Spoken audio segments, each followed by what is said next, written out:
Rengas Dengklok, wilayah pesisir di Kabupaten Karawang, Jawa Barat, yang menyimpan salah satu peristiwa yang membekas di sepanjang sejarah Indonesia.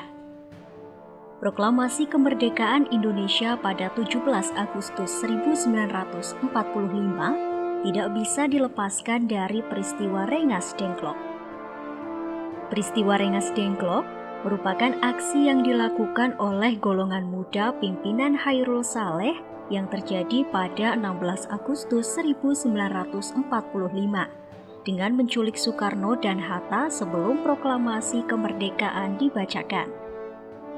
Penculikan tersebut dimaksudkan untuk menjauhkan Soekarno dan Hatta dari pengaruh Jepang. Lantas, bagaimana peristiwa Rengas Dengklok terjadi?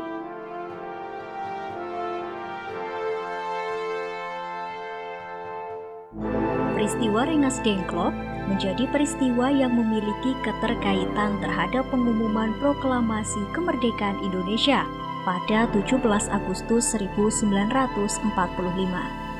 Kala itu, Indonesia sedang dijajah oleh Jepang karena ambisi Jepang yang ingin membangun Imperium Asia Timur Raya pada masa Perang Dunia II.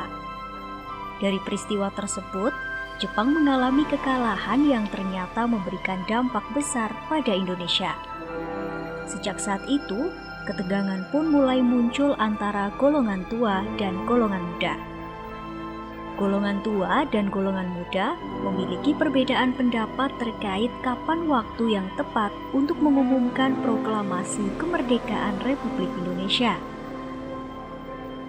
Pemerintahan Jepang yang dengan tegas melarang penduduk Indonesia untuk mendengarkan radio luar negeri menjadi salah satu penyebab terhambatnya pengumuman proklamasi. Namun, berkat keuletan para pemuda Indonesia terutama yang bekerja di kantor berita Jepang, berita menyerahnya Jepang tanpa syarat ke Sekutu pun sampai di Indonesia.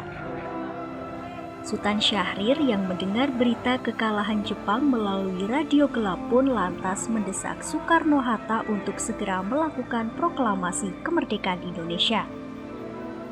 Namun, Soekarno-Hatta menginginkan agar proklamasi dilakukan melalui PPKI, Badan Buatan Jepang. Merasa tidak puas dengan jawaban tersebut, para golongan muda pun lantas menculik Soekarno-Hatta ke Rengas Dengklok untuk menjauhkan mereka dari pengaruh Jepang.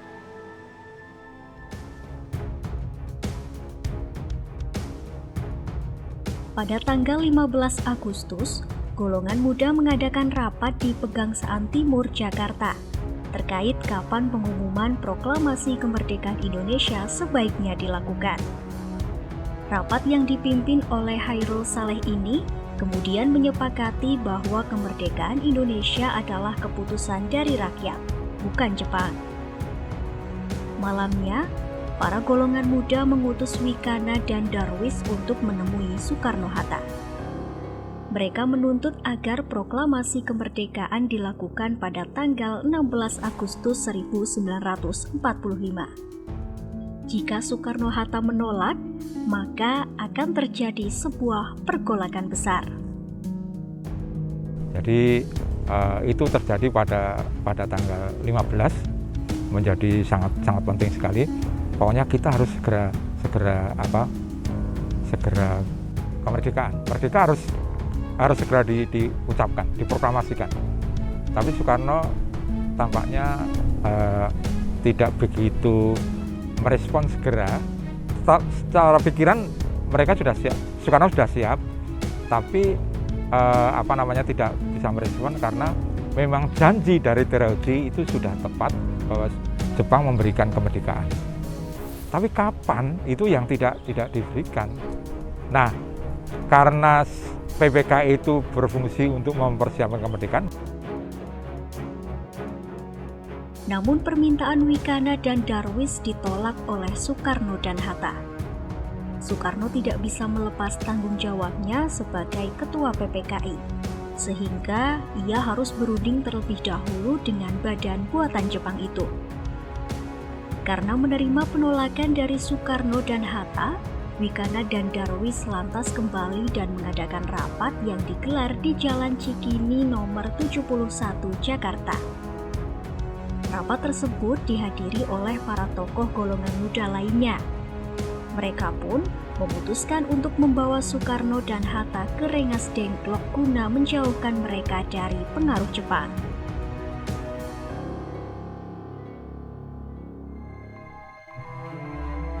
Setelah Soekarno dan Hatta diculik ke Rengas Dengklok, Soekarno di hadapan Sudan Kosingi memutuskan untuk bersedia mengadakan proklamasi setelah ia kembali ke Jakarta.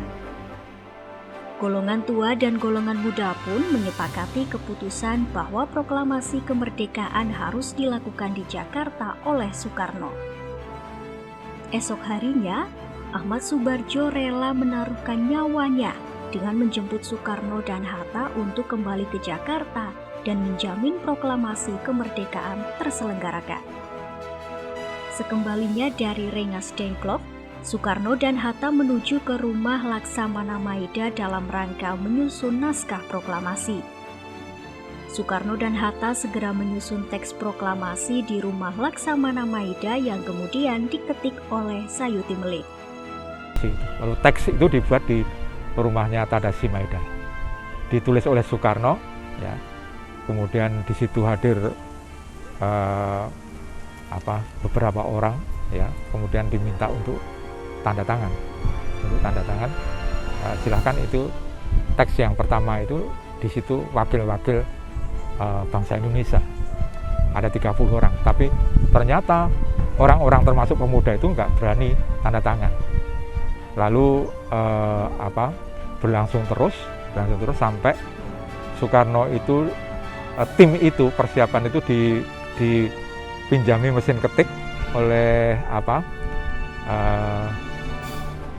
sekretaris dari Maida, lalu sempat makan malam dan dipersiapkan untuk sahur puasa itu dengan lauk nasi goreng pada waktu itu. Jadi lauk nasi goreng, jadi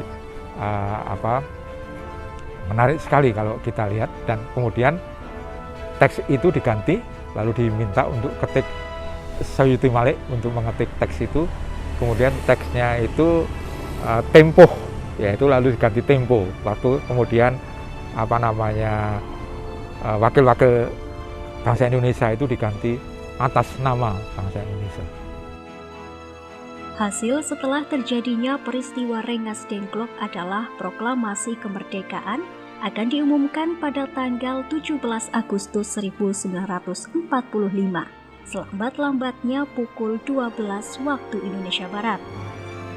Dan akhirnya, pada 17 Agustus 1945, pukul 10 waktu Indonesia Barat, proklamasi kemerdekaan Indonesia dibacakan oleh Soekarno di Jalan Pegangsaan Timur nomor 56 Jakarta. Rengas Dengklok menjadi saksi atas tonggak awal dari kemerdekaan Indonesia setelah bertahun-tahun terkurung dalam penjajahan.